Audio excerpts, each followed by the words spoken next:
Excerpt 13, in which Clare is turned into a roller coaster without her consent.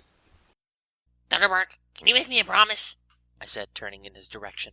Yes, I can, Railrunner. He replied, looking at me with agony and hints of wonder in his eyes. Promise me that you will not catch Clare, I said, with the words halfway getting caught in my throat. I promise, Thunderbark said, bowing his head. Railrunner! Clare screamed as she fell through the cold air. I watched her, only to realize that the time had come. Clare would enter her new life soon enough. she will. Clare has chosen right. You know what to do, Railrunner. Thunderbark muttered, still looking at Clare's face that was turning paler. I knew what I had to do. I winced as I leaned in close to her neck, my hot breath against her skin. I opened my mouth and edged in closer, watching Clare's chest rise for a final time.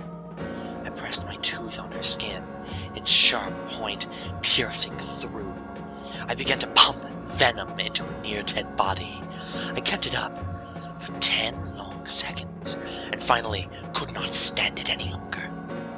Suddenly, a strange noise came from Clare. I bent down to investigate. Clare's wounds started to shrink until they were no longer visible. Her skin started to turn a lilac tint, and her hair began to fall out. The horrible sound of cracking bones made her extend her limbs out as if a jolt of electricity ran through her. Clare's skin began to stretch as her body began to grow. Her eyes suddenly flew open, but they were no longer human. They were the classic cat-like appearance, yellow orbs with the telltale slit. I watched her change in awe. I had never actually seen a transformation, let alone my own. Claire's was different. I watched it as if it was on a screen. I started to take a few steps back as she took up too much space. Then her transformation completed the final details. And then she became a full-fledged roller coaster.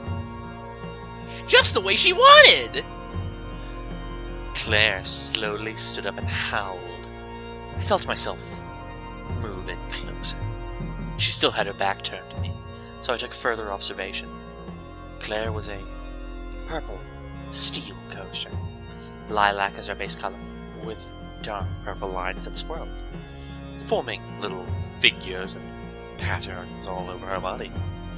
Clare was small for a roller coaster, probably because of her puny sizes. Overall, she was even more beautiful as a coaster. Finally, I thought, we were past. A roller coaster! She said. She then grinned the meekest grin I had ever seen from her, and gave me a hug. And this time, I could hug her back, without crushing her. Excerpt 14, in which Railrunner fights Ironwheel. Finally, the red roller coaster had appeared on my doorstep. Ironwheel said in a voice that sent shivers down spines. He crept down from his gargoyle sense to the center of the room. He then sat down and lashed his tail back and forth like an angry cat. Or should I say, panther. Where have you been, roller coaster? You've kept all these freaks waiting for decades, He said, taunting me.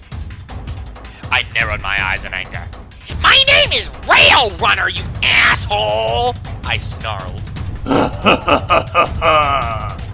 He laughed. Spirited, you seem confident, Railrunner. Ironwheel hissed. You are pathetic! Pestering me! How childish! He snarled. You are going to fail, just like Moonblood. I'm not like him. Like they all say, I am unique, I said, extracting my claws.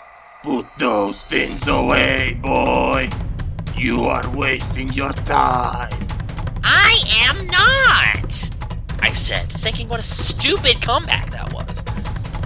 Before I could stand, he picked me up again and threw me into a column. I split it and landed in a pile of bones. I got up and bared my fangs. See, you are weak, just like all the others. I told you I was not like them, I said, generating a dangerous amount of lightning on my wheels. Excerpt 15.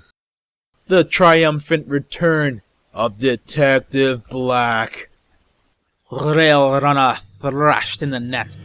He tried ripping it with his claws, but it was made out of some foreign material. He roared in frustration, and his keen hearing picked up footsteps. Detective Black stepped out of the shadows, grinning triumphantly. Are you some kind of lycanthrope? New species of werefolk, Rodney? Finally the great beast has been captured. Black boomed. Railrunner snarled and bared his fangs. Railrunner, you are the biggest masterpiece of death I have seen in my life. The most horrible creature I have ever beheld. You are the sorriest excuse for a cop I've ever witnessed. Railrunner growled. Then Black let loose a smirk. He pulled out the remote and pressed the red button on it. The net let out an electrical shock equivalent to 100,000 volts. He howled in pain and agony. Electric spasms ran through his entire body, completely draining Railrunner's energy.